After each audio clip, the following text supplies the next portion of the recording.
শুধু মাসির বাড়ি যাবে না, মাসি কি করে হলেন?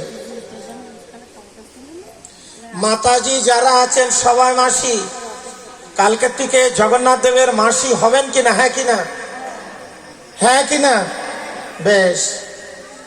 বাবাজিরা মেসো হবেন কিনা? বেশ, তত্ত্ব পাবেন একটু পরে, একটু পরেই পাবেন তত্ত্ব, ধৈর্য ধরুন। এখন অনাদিরাদি গোবিন্দ সর্বকারণেরই কারণ আমার সচ্চিদানন্দ বিগ্রহ, তার সমস্ত লীলা আপ টু বটন মা যশোমণি, মা যশোদা বলছেন। তখন দেখতে পেয়েছেন নারদ, যাকে কিছুতেই রদ করা যায় না, যখন যেখানে মন চাবে সেখানে যাবেন, যা চাইবেন তাই দিতে হবে, তার নাম নারদ।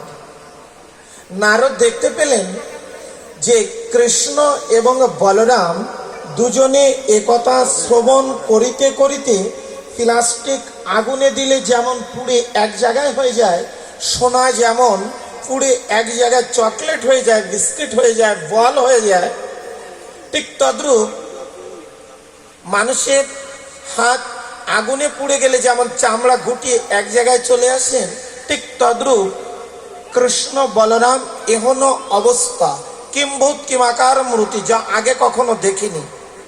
ভালো করে বুঝবেন। তখন নারদ চিন্তা করলেন সবই তো গেল। নারদ বলছেন সবই তো গেল। তখন নারদের বাহন কি?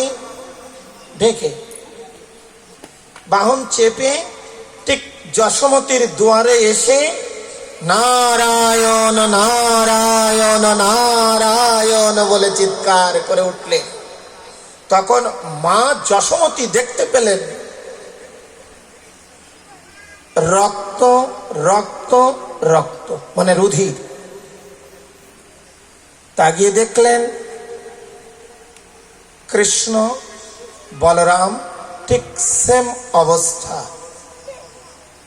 এনারা তারা রক্ত দর দর করে বেয়ে যাচ্ছেন। কি অবস্থা তোমার? এ কি করলো? কি হলো? চিন্তা করো না মা, আমি এই রূপে কলির প্রত্যেকটি ঘরে ঘরে পূজিত হব। আমার নাম হবে জগন্নাথ, আমার নাম হবে বলরাম, আর আমাদের মধ্য আসন অলঙ্কৃত করে বসে থাকবে আমাদের বোন সুভদ্রা। বেশ ছোট্ট করে ছোট্ট ছোট্ট টাচ দিয়ে যায়, এই পর্যন্ত সীমাবদ্ধ ছিল, কিন্তু কলিতে এলো কি করে? এই পর্যন্ত সীমাবদ্ধ ছিল, কিন্তু কলিতে এলো কি করে? স্বপ্ন আদেশ হচ্ছেন রাজা ইন্দ্রদম্য, কোথার রাজা? উড়িষ্যার। স্ত্রীকে গন্ডিচা দেবী। খুব তত্ত্বগুলো ভালো করে বুঝে নেবেন। স্বপ্ন আদেশ হচ্ছেন রাজাকে, হে রাজা, হে রাজন,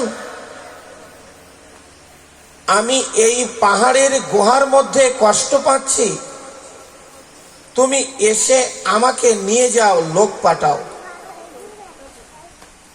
আমাকে এসে নিয়ে যাও, লোক পাঠাও। তখন লোক খুঁজছেন।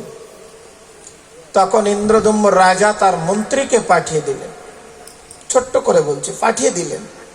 তিনি খোঁজ করতে বেরিয়েছেন নীল মাধব কোথায়। পুরীতে গেলে 3টি জায়গা যাবেন মাস্ট, না হলে আপনার পুরী পরিক্রমা হানিমুন হবে, পরিক্রমা হবে না। নিমন্ত্রণ একটা জিনিস, আর আমন্ত্রণ কিন্তু আর একটা জিনিস। নিমন্ত্রণ মানে আপনি আমাকে খেতে দেবেন তাই নিমন্ত্রণ করেছেন। হ্যালো চুকনাগরবাসী, অমুক মাঠে রথযাত্রা হবে, আপনারা সবাই আমন্ত্রিত, খাওয়ার কোনো ব্যবস্থা নেই, এটা আমন্ত্রিত। তাহলে নিমন্ত্রিত কি? আপনি আসবেন, আমার ওখানে প্রসাদ পাবেন। তাহলে নিমন্ত্রণ আর আমন্ত্রণ, বুঝলেন, দুটো কিন্তু আকাশ পাতাল ডিফারেন্স। খোঁজ করতে যাচ্ছেন নীল মাধব কোথায়। পুরীতে গেলে 3টি জায়গা মাস্ট যাবেন। একটা জায়গা জগন্নাথ মন্দির, পরেরটা 15 কিলোমিটার ডিফারেন্স, 15 কিলোমিটার আলারনাথ, তারপরে নীলমাধব 115 কিলোমিটার দূরত্ব নীলমাধব, যাবেন খোঁজ করতে। ওই নীলমাধব, সত্যের যে নীলমাধব ওখানে আজও আছেন। ওই নীলমাধব এসেছিলেন পুরীর মন্দিরে, যে জায়গায় এসে রেখেছিলেন বিদ্যাপতি, ওই মন্ত্রীর নাম হচ্ছে বিদ্যাপতি, যেখানে রেখেছিলেন সেই জায়গায় একটি গাছ আছে, তার নাম অক্ষয় বট। আজও দুরাগ্য ব্যাধি 40 বছর, এই তো বিদেশ থেকে এসেছেন খ্রিস্টান, 62 বছর, 40 বছর বিবাহ জীবন, সন্তান নাই। অক্ষয় বট ফল ভক্তি বিশ্বাস নিয়ে জগন্নাথের নাম নিয়ে গ্রহণ করেছেন, সন্তান হয়েছেন। খালি খালি আইফোনের যিনি মালিক তিনি এসে বৃন্দাবনে দীক্ষা নিয়ে গেলেন, ওই কুম্ভ মেলায় এসে দীক্ষা নিয়ে গেলেন খালি খালি। বেশ, এতটা ধরলে শেষ নামাতে পারবো না, ছোট্ট করে। এখন উনি খুঁজতে যাচ্ছেন নীলমাধব, কিন্তু নীলমাধব ওখানে আছেন। আদিবাসী, বুনো, বাগধি, নীল, সাঁওতাল, এই যে বুনোবাসী যারা বনের ভিতরে থাকেন, শর্ট বস্ত্র পরেন, বনের পশু পুড়িয়ে খাদ্য জীবিকা নির্বাহ করেন, ক্ষুধা নিবারণ করেন, তাদের মধ্যে যিনি রাজা তার নাম কি?